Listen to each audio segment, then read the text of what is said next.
Le sanctuaire est fermé, entièrement fermé. C'est une situation inédite puisqu'il est complètement désert. L'activité se réduit à la prière des chapelains tous les jours à la grotte de 7 heures du matin jusqu'à 20h30. Alors la prière, il y a la célébration de plusieurs messes au cours de la journée, une messe en français, une ou deux messes en français, une messe en italien, une messe en anglais au moins. Il y a la prière du chapelet, bien sûr, dans différentes langues, 5 ou 6 langues. Et il y a également la liturgie des heures, les laudes et les vêpres en tout cas. Voilà.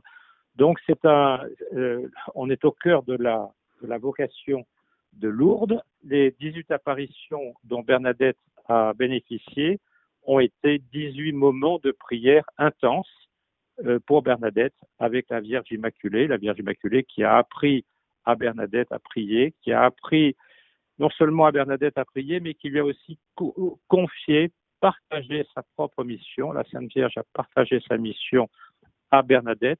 La mission de la Sainte Vierge et de Bernadette étant de prier Dieu pour la conversion des pécheurs.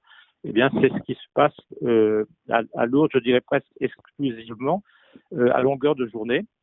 J'ajoute aussi, parce que nous sommes à peu près une trentaine de chapelains, essentiellement des prêtres, mais il y a aussi quelques religieux non prêtres et quelques diacres.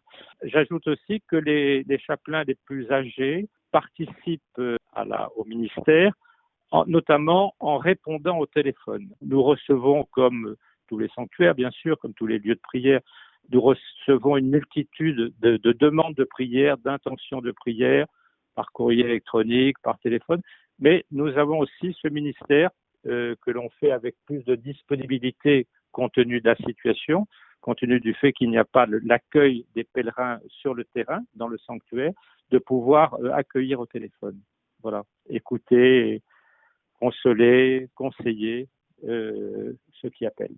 Si chacun écoute autour de lui, il y a deux types de confinement. Il y a des gens qui vivent des situations extrêmement difficiles, extrêmement pénibles, douloureuses, tendues, qui sont dans des familles un peu nombreuses, dans des logements très exigus, des gens qui s'entendent pas très bien et qui se trouvent à vivre 24 heures sur 24 ensemble, et souvent ça marche pas très bien. Voilà.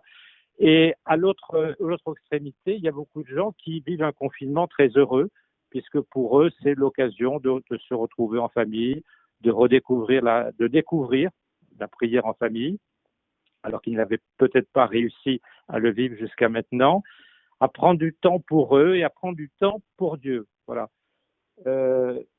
Ça, c'est un peu la situation de beaucoup de Français aujourd'hui, d'un extrême à l'autre.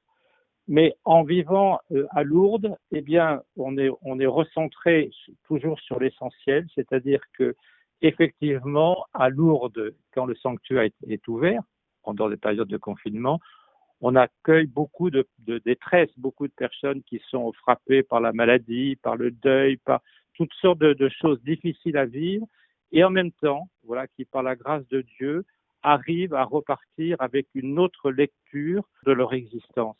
Oui, ma vie est difficile, mais je ne suis pas seul, car j'ai rencontré le Seigneur qui, lui, m'aide, me soutient et me guide. Et c'est pour ça que je peux continuer. Le confinement permet d'en faire l'expérience, en tout cas pour ma part, ici à Lourdes, en face de la grotte. Pour l'instant, la situation est inédite, puisque effectivement, il n'y a pas eu de pèlerinage venu à Lourdes depuis le début de la saison des pèlerinages, donc depuis la mi-mars à peu près. On ne sait pas du tout quand le sanctuaire pourra réouvrir, peut-être pendant l'été, mais on ne sait pas, on n'a aucune date. On ne sait pas du tout quelles seront les contraintes que l'État imposera. Est-ce que les groupes seront limités en quantité? On ne sait rien. Et en même temps, cette situation inédite permet de se remettre en face de l'essentiel. Pourquoi est-ce que Lourdes est aussi important pour moi? Pourquoi est-ce que je vais à Lourdes? Pourquoi voilà. Et de découvrir que finalement, l'expérience du pèlerinage est une expérience extraordinaire d'amitié avec les personnes avec lesquelles on participe, mais aussi d'amitié avec la Vierge Marie, d'amitié avec Dieu.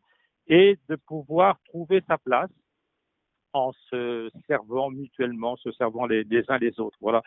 Donc c'est un peu un carême de pèlerinage. Pendant le carême, on jeûne, on se prive de nourriture, et là on en est à un carême de pèlerinage. Mais si on se prive de nourriture pendant le carême, c'est pour pouvoir célébrer la Pâque du Seigneur, comme nous venons de le faire. Et si nous sommes privés de pèlerinage et privés de toutes ces célébrations extraordinaires, ces temps de prière extraordinaires à Lourdes, à la grotte, toutes ces rencontres, c'est en vue, voilà, véritablement de renouveler notre vie avec le Seigneur, notre rencontre avec le Seigneur et avec nos frères.